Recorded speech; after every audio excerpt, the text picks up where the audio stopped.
Durante a Guerra Civil Coreana, ali nos anos 50, os coreanos chineses converteram com sucesso um número sem precedentes de prisioneiros de guerra ao comunismo sem recorrer à tortura evidente uma única vez. Hoje, sabemos que exploraram uma técnica de lavagem cerebral que mexe com a autoimagem do indivíduo. E se tu pudesses lidar com a tua autoimagem? Neste episódio, vou contar-te uma história e depois vou falar-te da autoimagem e como hás de lidar com ela. Combinados? O meu nome é Mário Portela. Bem-vindo ao 27º episódio do meu podcast. Já tenho um plano de lavagem coreana. Queres utilizar?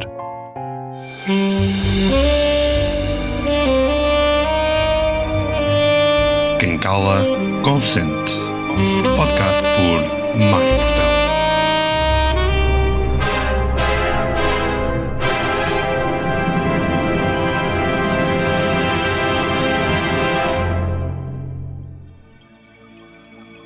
Se estás numa fase crítica, se te sentes em desalento e precisas de orientação, não hesites em contactar-me e em marcar uma consulta. A tua saúde mental, física e energética não pode ficar para segundo plano e eu farei o meu melhor para juntos atingirmos resultados visíveis nesse teu percurso.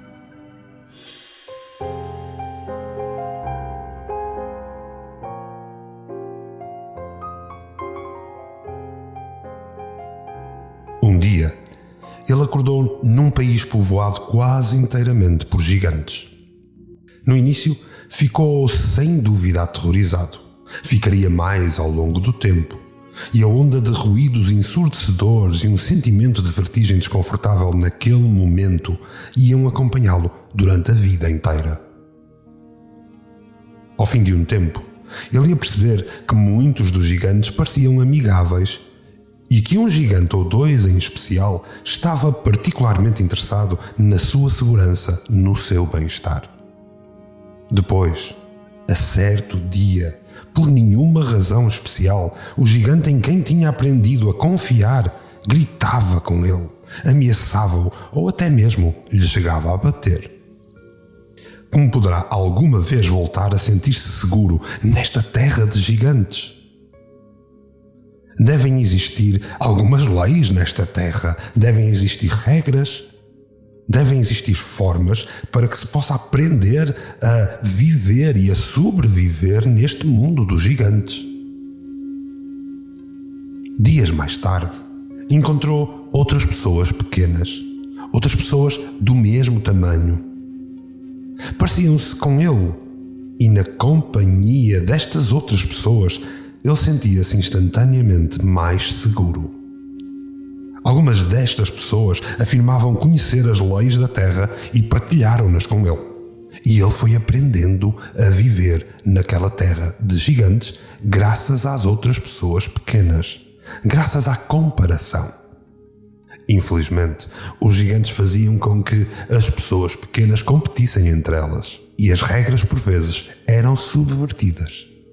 Porém, ao longo dos tempos, ele foi associando o conhecimento que adquiriu das pessoas pequenas a toda a observação que ele foi fazendo dos gigantes, da forma como eles agiam, quando reagiam e aquilo que eles pretendiam.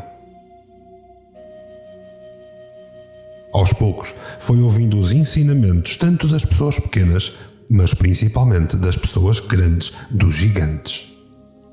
Alguns, em voz de trovão, pareciam deuses, mandavam, berravam, exigiam. Ele, agora, começava a perceber o que é que tinha que fazer e o que é que não podia fazer para se manter mais seguro. Fez o que lhe mandavam, foi cumprindo, entrou nas competições. Foi um joguete nas mãos dos gigantes.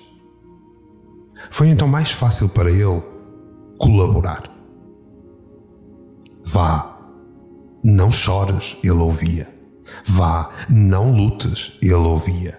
Vá, estuda muito, arranja um emprego, faz aquilo que te mandam, não me deixes ficar mal, não me envergonhas. Depois vais casar, depois vais ter filhos. E esses filhos um dia também te vão apoiar quando tu fores velho. Faz o que te dizem, ouvia ele. A lista ficou cada vez mais longa à medida que o seu corpo, outrora diminuto, cresceu cada vez mais, alimentado sem dúvida pelos alimentos especiais produzidos na terra dos gigantes. E a dada altura apercebeu-se de que já não existiam gigantes. Ele tinha crescido. E depois, a certo dia, acordou e havia uma criaturinha pequena a olhar para si. Também tinha acordado no país dos gigantes. Mas como ele gostava muito dela, começou a ensinar-lhe tudo o que sabia sobre a forma de sobreviver nesta terra de gigantes. E assim o ciclo continuou.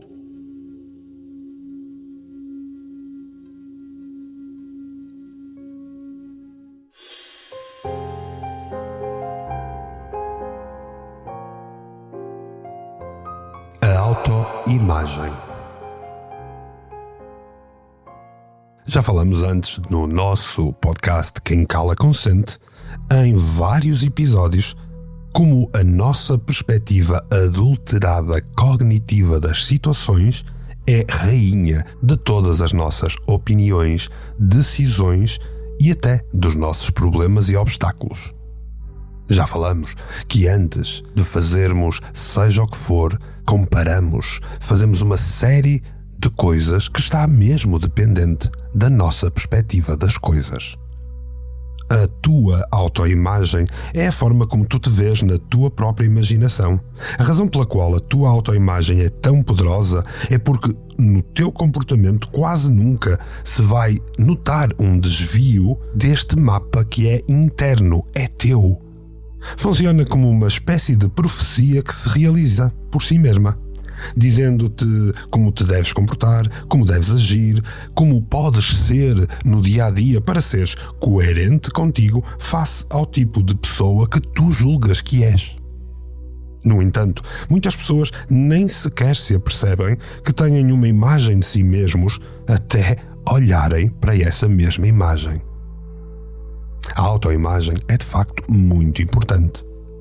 Todos nós já encontramos pessoas que são atraentes, mas que se julgam ser feias, que se julgam demasiado gordas, demasiado magras, com as orelhas grandes, qualquer coisa assim do género. Por vezes é a idade que pesa, ou porque são velhas, ou porque são novas, mas elas próprias estão a decidir isto por elas.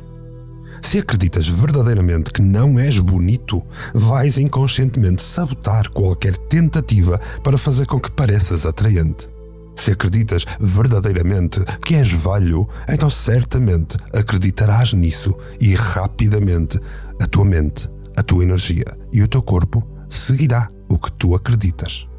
Como te recusas a apresentar no teu melhor a profecia, a dita profecia da tua autoimagem, cumpre-se automaticamente. As pessoas vão inevitavelmente considerar-te ou pouco atraente ou velho, como tu definiste. Os estudos demonstram que um número extraordinário de pessoas que recebem subitamente enormes quantias de dinheiro, através, de lotarias, euromilhões ou então até heranças, têm grande probabilidade de voltar a perdê-las com a mesma rapidez. Mesmo as pessoas que ganham dinheiro têm fortes probabilidades de o perder se aquilo que ganharem for mais do que aquilo que consideram que eles valem. Portanto, o teu valor está gravado na autoimagem que tu criaste de ti mesmo. Estas pessoas que criam este processo de diminuir o seu valor sentem-se desconfortáveis com dinheiro extra. Por isso gastam-no, por isso não investem, por isso não o consideram. E rapidamente descobrem que o emprestaram, que o gastaram, que o esbanjaram, cobrindo a cara de vergonha. As celebridades que sobem demasiado alto como as estrelas e demasiado rápido têm uma tendência a cair rapidamente e a tornarem-se estrelas cadentes, em especial se a sua autoimagem for limitada. Na verdade, há tantas celebridades que sofrem com um comportamento autodestrutivo provocado por sentimentos de falta de valor que os psicólogos criaram um nome para este padrão. Chamam-lhe o Síndrome do Paraíso. A forma como pensas de ti próprio também afeta a forma como as outras pessoas olham para ti. Como mais de 90% daquilo que comunicamos é inconsciente, as pessoas à tua volta estão constantemente a responder à tua linguagem corporal. Estão constantemente a responder ao teu tom de voz, ao teu ritmo, ao teu timbre, à tua existência. E tudo isto está diretamente relacionado com a autoimagem que tu definiste de ti mesmo. Mesmo que uses palavras que parecem positivas, poderás estar a transmitir uma mensagem verbal altamente negativa, ou uma mensagem completamente diferente com a tua linguagem corporal. Eis o importante. Estás constantemente a comunicar às outras pessoas a forma de lidarem contigo, pela forma como tu próprio lidas contigo mesmo.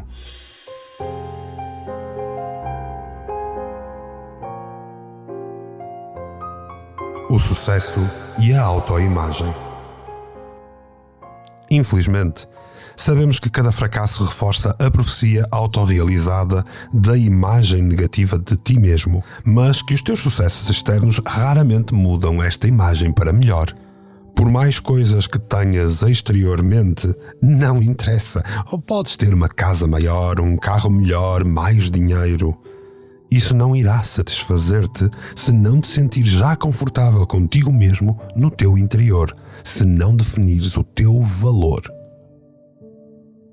Fico sempre surpreendido pelo grande número de pessoas de sucesso que criam uma capa exterior como forma de esconder sentimentos pessoais de inadaptação. Aliás, isto é mesmo muito comum. Por exemplo, prevêem um certo número de coisas para compensar uma falta de autoestima interior, mostrando a sua riqueza, estatuto, realizações intelectuais, força física, ligações sociais ou até superioridade moral, numa tentativa de provarem que valem mais do que aquilo que sentem por dentro. Por vezes, começa com uma pequena mentira ou, de certa forma, uma certa afetação da verdade, mas ao longo dos anos evolui sob a forma de uma personalidade exterior completa, algo completamente novo, o oposto total da forma como se sentem interiormente.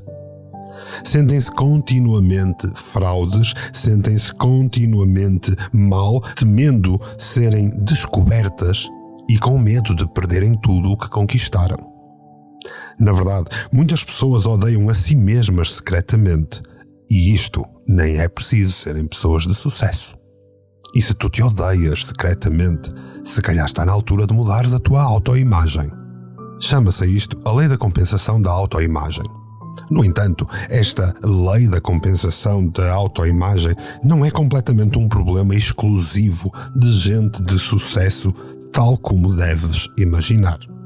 De facto, tendo trabalhado com pessoas de todo tipo em toda a minha vida, tendo-me cruzado com imensas pessoas ou tendo investigado imensas histórias de vida, cheguei à conclusão de que quase toda a gente, numa certa medida, está a esconder ou a compensar uma parte de si mesmo que não gosta. Isto até porque eu próprio o faço.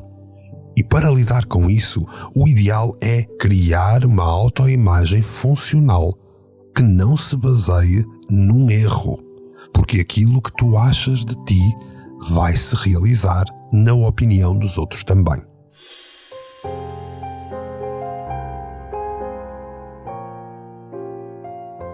Como se forma a autoimagem? Recordam-se da história com que comecei o podcast? Este episódio iniciou ali com uma história metafórica que falava de alguém na terra de gigantes e que na verdade falava da nossa vida humana e das perspectivas que habitualmente temos enquanto crianças e depois enquanto crescemos. Obviamente era uma metáfora, mas uma metáfora bem real. Embora as primeiras mensagens que o personagem daquela história, que podemos ser todos nós, tenha recebido da sua família, no geral foram positivas, muitas não o foram. Ao longo dos tempos, os ditos gigantes foram dominando foram controlando a vida deste personagem. Podem ter-lhe dito que era uma criança estúpida, que era uma ingrata ou uma desajeitada que não serve para nada. E isto foi absorvido por aquela criança. Ela absorveu todas as sugestões negativas e foi negligenciando os reforços positivos porque, comparativamente, eram muito menores. Um estudo recente revelou que o pai europeu médio critica o filho 8 vezes por cada episódio em que os louva. Quando se começa a ir para a escola, muitas pessoas são maiores do que nós e parecem saber muito mais. Surge então uma quantidade de problemas novos. Os professores retiram, sem querer, qualquer rasgo de gênio, eliminam a imaginação, aliás, como já falamos em episódios anteriores.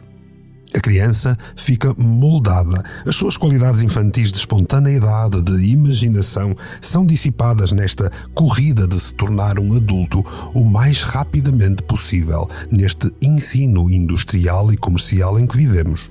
Enquanto está a entrar em todo este esquema, a criança vai se habituando até que chega à puberdade e lá se vai a habituação. Os pelos crescem, partes do corpo mudam de dimensão e o simples facto de estar vivo é altamente embaraçante.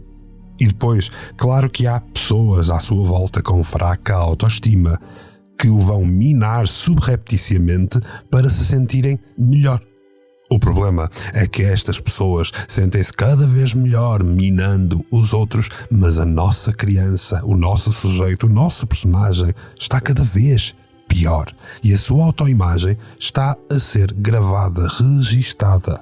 As pesquisas demonstraram que, pelos 14 anos, 98% das crianças têm uma autoimagem negativa. E as coisas não estão para melhorar se olharmos bem para o que tem acontecido nos últimos anos. Como mencionei antes, por ter trabalhado com tantas pessoas ao longo da minha vida e ter lidado com tantas crianças, jovens, adultos e séniores, de repente, eu notei que eu era um deles. Eu próprio tinha a minha autoimagem minada. Depois de conseguir ver claramente a composição da minha autoimagem negativa, percebi que estava na altura de fazer algumas mudanças fundamentais.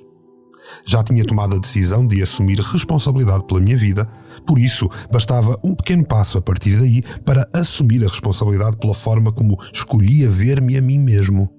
Queria desenvolver uma abordagem para perceber e criar uma excelência humana com coração, não necessariamente uma existência de sucesso.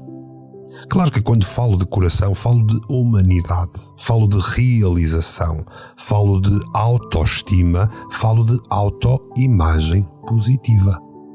Um dia na internet ouvi um discurso do presidente da IBM ali pelos anos 80 e que ficou para a história, que foi um discurso que ele deu em Stanford durante aquelas celebrações de final de ano habituais na América. Pediram-lhe um conselho sobre como é que esta gente fresquinha, que estava pronta a entrar numa vida profissional, o que é que deveria fazer, quais eram os segredos para o verdadeiro sucesso.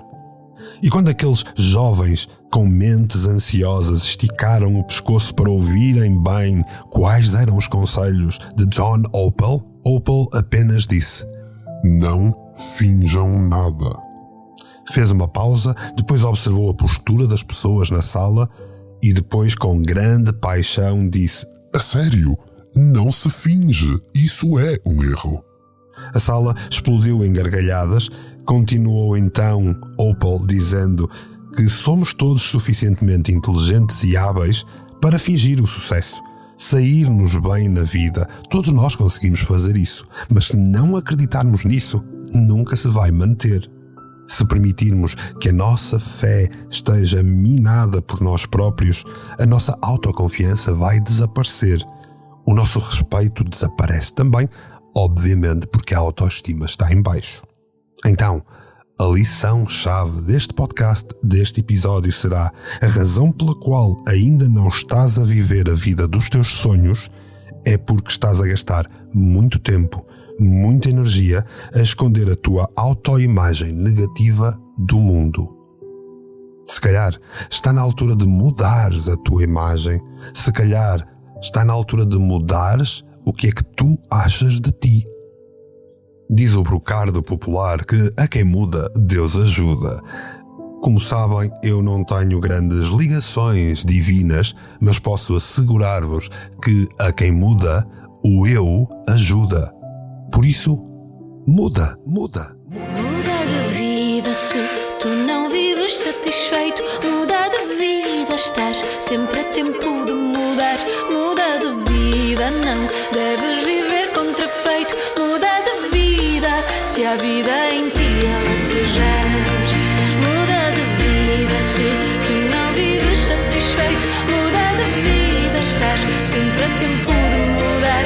É isso mesmo. Muda de vida, muda o teu propósito, muda acima de tudo a autoimagem. Espero que este podcast, que este episódio te tenha trazido novidades boas, quentes e fresquinhas para tu perceberes porque é que ainda não és uma pessoa de sucesso e ainda não vives a vida dos teus sonhos.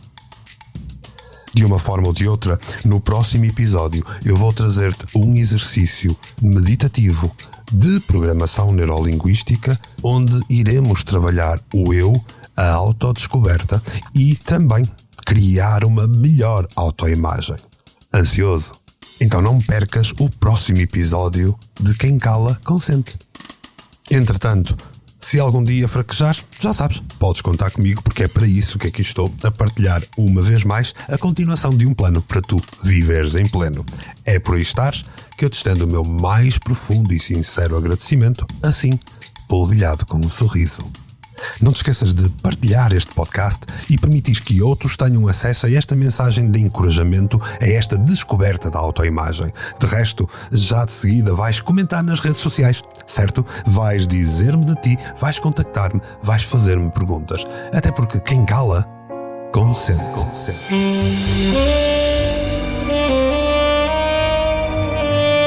Quem cala, consente. Podcast por Mário.